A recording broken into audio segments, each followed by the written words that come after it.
West side, best side, or west side, back side.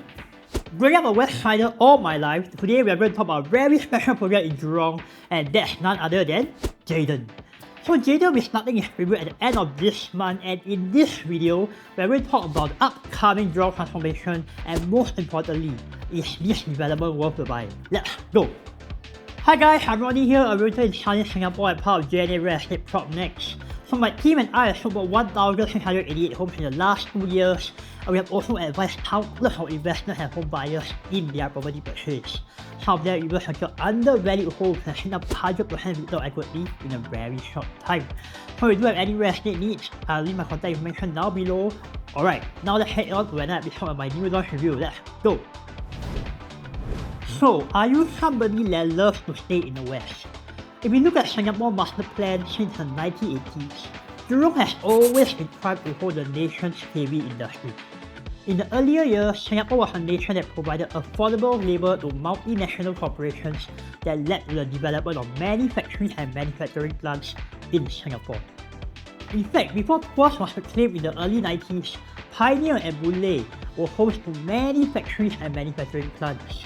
So how has Jurong changed from the 1980s till today? Let's find out.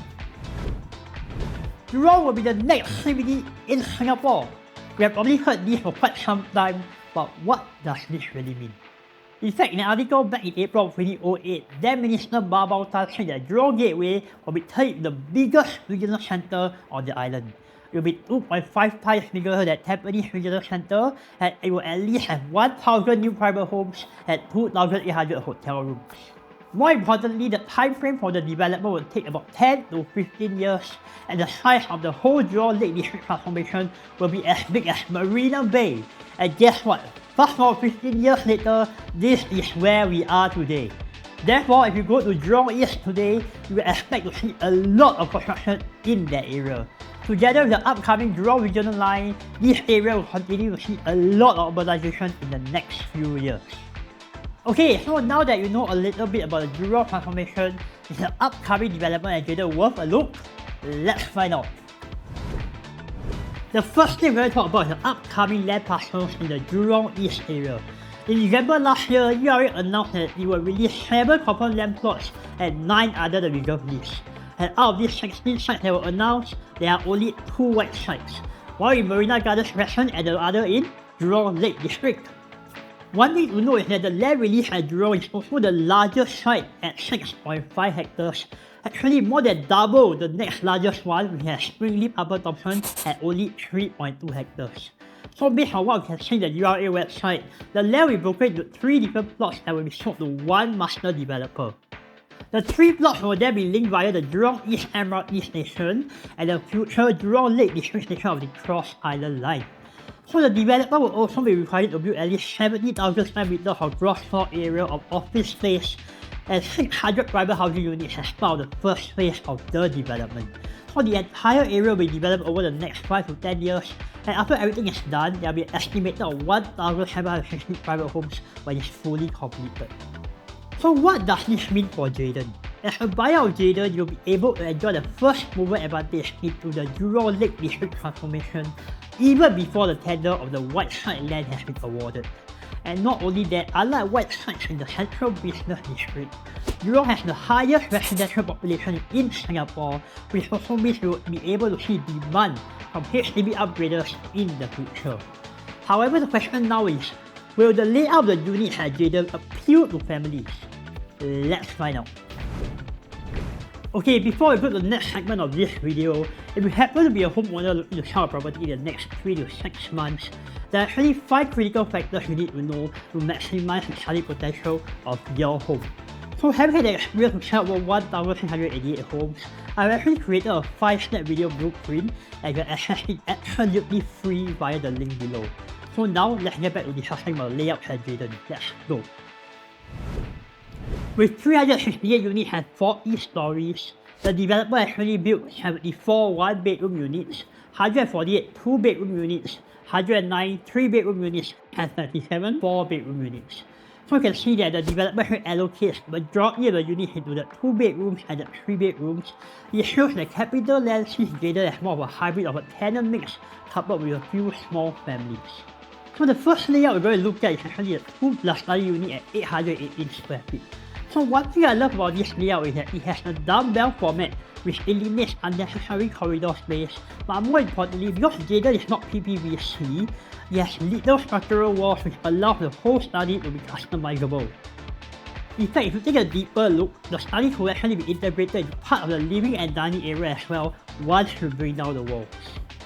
So the next layout we're going to look at is the 3-bedroom layout.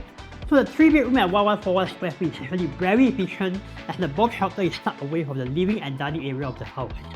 Another thing I love about the 3-bedroom layout is that it also minimizes the corridor space that allows more space to be allocated to the master bedroom as well as the living and dining areas.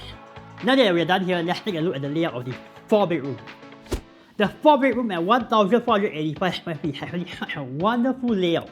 And not only does it come with a private lift, there's a very sizable kitchen and it's neatly tucked away in the corner of the house. And not only that, even the bomb shelter is also nicely placed away from the living and dining area. There's really nothing much I can dislike about the layout of Jadon except maybe the size of the balconies, but at Jadon it being a 40-story development and the tallest condominium in Jurong East, it would make sense that some residents would prefer a larger balcony to enjoy the views. Okay, so now we have seen the layout of Jadon, let's discuss about what is a safe entry price to enter the development at. Let's go! So around the Jurong area, the newest condominium in the area will be J Gateway. J Gateway is already 7 years old and the units there are transacting at an average of $1,900 per square feet. So what really surprises me is that the transaction volume at J Gateway is also pretty high with a total number of 80 transactions in 2023 alone. And we compare that to Park Oasis, it only sees 8 transactions this year and Ivy Heights only sees 12 transactions this year. So this is a very good sign to show that there is healthy demand in the Jurong MRT area even when the urbanization works are still ongoing. So with the resale prices in the area going at an average of $1,900 per square feet, let's take a look at the nearby new launch Lake Garden Residences. To date, Lake Garden Residences has sold 73 out of its 306 units and has transacted at an average of $2,102 per square feet. This is a relatively high price considering that Lake Garden Residences is quite a distance away from Lakeside MRT and is 2 MRT stations away from the heart of the Jurong Lake District transformation. Therefore, in conclusion, seeing that J Gateway has already transacted at $1,900 per square feet successfully with high volume transactions, and new development Lake Garden Residences transacting at an average of $2,100 per square feet, I would say a safe entry price for Jadon will be around $2,200 per square feet to $2,400 per square feet. When Jadon attains its TOP status, J Gateway will have already been at least 10 years old and will have a $300 to $400 per square feet price gap. Coupled with the assurance of future transformation, I will give this project a serious consideration. Another tip is that if you do have the financial ability, do consider a 3 or 4 bedroom unit there because out of J Gateway's 738 units, only 31% are allocated for the 3 and 4 bedrooms. So there's an undersupply of 3 and 4 bedrooms at the heart of Jurong East at the moment. Alright, so we have actually come to the end of this video and I hope that this video has given you a better idea to actually consider whether Jadon is a development for you. And more importantly, if this video has actually value added to you, do consider hitting the like button and also subscribing to my channel. If not, I'll see you in the next one. Do take care and bye bye.